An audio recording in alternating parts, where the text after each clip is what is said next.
धनंजय मुंडे यांच्या हाताला सलाईन होती। एवढा त्रास सहन करणारा माणूस आमच्या क्षेत्रात असता तर संत झाला असता। खून करणाऱ्यांना आधी मारहाण झाली हे मीडियाला दिसले नाही का? त्याची दखल का नाही घेतली? धनंजय मुंडे हत्यारा नाहीत, त्यांना विनाकारण या प्रकरणात ओढल्या जात आहे। गावातील विषयाला राजकीय हवा देऊन सामाजिक सलोखा बिघडवला गेला। मित्रांनो, हे स्टेटमेंट आहेत भगवानगडाचे महंत न्यायाचार्य श्री नामदेव शास्त्री यांची। बीड जिल्ह्यातील मसाजोग गावचे सरपंच संतोष देशमुख यांच्या हत्येनंतर राज्यात वातावरण पेटलेलं आहे। संतोष देशमुख यांच्या खुन्यांना मारहाण झाली, ती मीडियाला दिसली नाही का?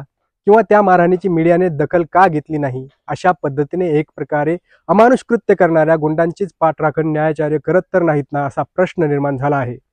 शास्त्रींना वाटतंय का की मारहाण झाली म्हणून बदला घेण्यासाठी तुम्ही खून पण करू शकता? शास्त्री माध्यमांशी बोलताना पुढे असंही म्हणतात की हा विषय त्यांच्या गावातला होता, त्यांच्या बैठकीतला होता। मग पुन्हा एक प्रश्न उपस्थित होतो की शास्त्रींच्या मते एका गावातला विषय आहे म्हणून त्याला राज्यव्यापी बनवून त्यावर आवाज उठवलाच नाही पाहिजे।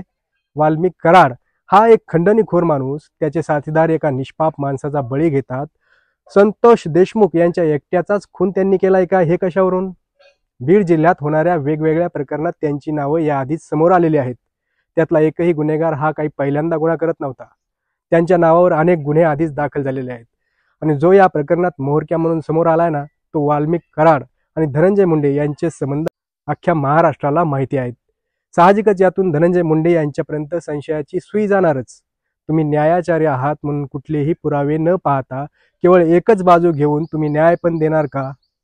धनंजय मुंडे गुन्हेगार आहेत की नाही हे येणाऱ्या काळात समजेल। अजूनपर्यंत त्यांना कोणी गुन्हेगार पण म्हटलेलं नाही। फक्त प्रकरण जे घडतंय ना, त्यात त्यांचा निकटवर्तीय वाल्मिक कराड आहे आणि लोकांना संशय आहे की हे कोणाच्या तरी वरद हस्ताशिवाय शक्य नाही। म्हणून लोक जर धनंजय मुंडेंचा राजीनामा मागत असतील तर त्यात वावगं काय? त्यामुळे शास्त्रीजी तुम्ही एवढं टेन्शन घेऊ नका हो। आपल्या देशात न्यायव्यवस्था आहे, न्यायालय आहे, ते बघतील ना काय करायचं ते। गडावर राजकीय भाषण नको म्हणून तुम्ही पंकजाताई यांना विरोध केला होता। त्याच गडाने एका राजकारण्याला जाहीर पाठिंबा देणे कितपत योग्य आहे? आणि इथे जर पंकजाताई यांचे नाव असते तर तुम्ही राजकारण नको म्हणून हा विषय टाळला असता का? टाळलाच असता।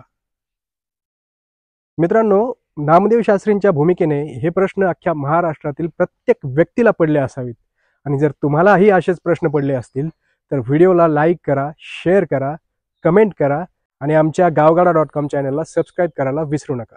धन्यवाद।